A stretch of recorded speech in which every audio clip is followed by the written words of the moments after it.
I'm Madison Mills. This is Bloomberg Quicktake. A new report from South Africa says that so far the Omicron variant has not led to a surge in hospitalizations. South Africa is the epicenter of the outbreak of this new strain. President Biden's chief medical advisor, Dr. Anthony Fauci, says that while it's really early on still, it does not look more severe than other mutations. Thus far, it does not look like there's a great degree of severity to it, but we really got to be careful before we make any determination. We feel certain that there will be some degree and maybe a considerable degree of protection against the Omicron variant. Meantime, testing rules for entry into the U.S., they're changing yet again. Starting today, all inbound international passengers will be required to test for COVID within 24 hours of departure. So let's discuss all that we know and don't know with Dr. Adam Ratner. He is Director of Pediatric Infectious Diseases at NYU Langone Hassenfeld Children's Hospital. Dr. Ratner, thank you so much for joining us. Clearly, there's still a lot that we need to understand about the Omicron variant, but what can you tell us about what we know so far? So I agree with what Dr. Fauci just said, which is that the variant is concerning, but we're still at a point where we don't know enough to know how bad this is going to be. I think that there are some indications that this may not be a strain that causes more severe disease than Delta, but it does seem to be a strain that is very good at spreading. Well, what do we know about the strain so far? I mean, over the weekend, there were reports that the genetic material of this strain kind of mirrors the common cold, I guess. I mean, the common cold seems a lot better to me than a global pandemic. So is that a sign that we're going in the right direction? I think it's really too early to know what this is going to end up being. There are enough changes in the genome of Omicron to make it concerning from the point of view of the monoclonal antibodies and possibly vaccine-induced immunity. Right. But I think that we're all hopeful that vaccination, and especially vaccination plus boosting, will still be protective against severe disease. Yeah, we've seen a surge in demand for vaccines and boosters over the past week or so. Why is South Africa such a hotspot for variants? Because this is not the first variant to come out of that part of the world. I mean, this is a dumb question, but why isn't New York or California a source of new variants all the time? It's not a dumb question. I think we owe a debt of gratitude to the folks in South Africa who picked up on this variant. It's not clear right now that this variant started in South Africa. It's certainly where it was first recognized. But there probably was spread in Europe and possibly even in the US prior to the variant being detected in South Africa. That said, anywhere that doesn't have high levels of vaccination is a risk for uncontrolled spread of the virus, and that's when you get these variants. And so this is why it's important to vaccinate everyone in the world and not just everyone in your town or everyone in your country. We've heard Omicron described as a variant that's made itself more human than previous strains. What does that mean? I don't know what that means. Yeah. I'm not sure. I mean, I think it has a lot of changes compared to some of the earlier strains, but that doesn't necessarily mean that it's worse, and it doesn't mean that the vaccines won't be successful at combating it. Yeah, I mean, I wondered when I heard that if it meant that the virus has gotten smarter and so it mirrors more of like whatever's already going on inside of you and then can survive longer. Like, I took it as a bad thing when I heard that description. I mean, I think that as the virus moves through the world, it's constantly adapting to the conditions that it faces. And that's why it's important for us to do everything that we can to drive down its chances of getting into a susceptible host. And the way that we do that is a combination of vaccinating everyone who's eligible to be vaccinated, but also still masking, still distancing, still doing all of those non-pharmaceutical interventions that we can do to stop spread.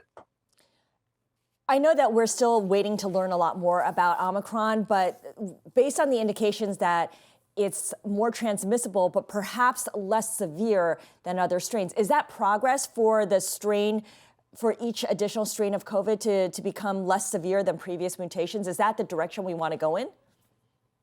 That would certainly be the direction I would choose if I could choose a direction. Unfortunately, that's not the way it works. It is possible that this strain will end up being less virulent than the other strains. I think it's way too early to truly know that, though.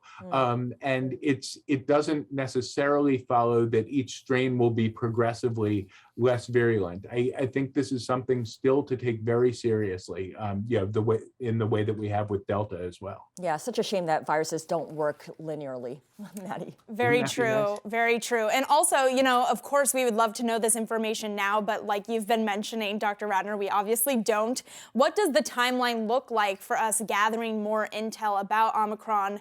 And what specific data points do you think we should be looking at? Is it virality, the speed of the spread? Like, what exactly should we be on the lookout for as we get more intel? Right. So I think over the coming week, 2 weeks, we will know much more about what percentage of cases in various countries are due to this variant. We don't sequence all isolates of COVID. We do tests that say positive or negative. We can get hints from some of those tests specifically about whether a variant is Omicron, but we don't know unless we do the sequencing for sure. So we'll have much more data from that point of view. And then there will be tests done in labs where they look at serum from people who've been vaccinated against COVID already with the existing vaccines and seeing whether the antibodies from their serum are able to neutralize this virus. That'll be important data in terms of at least guessing at whether the current vaccines are going to be effective going forward. And then as time goes on, we'll have better effectiveness studies looking at who gets sick with Omicron and seeing what the difference is between vaccinated and unvaccinated populations. Okay, so that is all still to come. In the meantime, though, it is December. People are getting ready to travel. They're getting ready to gather for the holidays if they haven't already done so over Thanksgiving. How do you tell the difference between a common cold, the flu, which has started to make a comeback because people are no longer socially distancing, they're back in school, they're back in the office, and a strain of COVID? I mean, what will this winter look like? So in terms of telling them apart clinically, in terms of the symptoms, it's very hard to do that. And so I would encourage anyone who has cold symptoms, whether you think it's cold or the flu or COVID, to isolate and to get tested. And it's important to not blow things off. Even if you're vaccinated, there are breakthrough infections. They tend to be milder, but it's important that if you're sick, you should stay home. Anyone who can get vaccinated should get vaccinated, and that's both against COVID and against the flu. People have, COVID's been on the front of the news, but it's important to get your flu shot because that is circulating also. In terms of what the winter will look like, I agree with you that I think there's going to be more spread of viruses that are not COVID as we do less distancing and less masking. But I think we are not done with COVID. And that is clear in the numbers from across the United States. And even without Omicron, we are seeing rising cases specifically among children.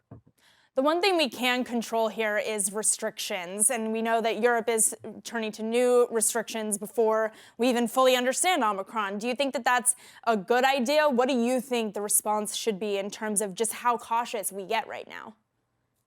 I think we should be careful. I think that we know things that will work, even if we don't know how well the vaccines are going to work, how well the monoclonal antibodies are going to work against a particular variant. We know that distancing and masking and thinking hard about which things you're willing to take risks to do, that stuff does work. And so I think that doing what you can to slow the spread while we're getting new data about this variant makes sense. All right, Adam Ratner, really appreciate you joining us. Thank you so much. That was Adam Ratner, my pleasure, Director of Pediatric Infectious Diseases at NYU Langone Hassenfeld Children's Hospital. That's going to do it for now from us here in New York, but continue to stay with us here on Quick Take for more news that you need. For now, I'm Madison Mills here with Scarlett Fu.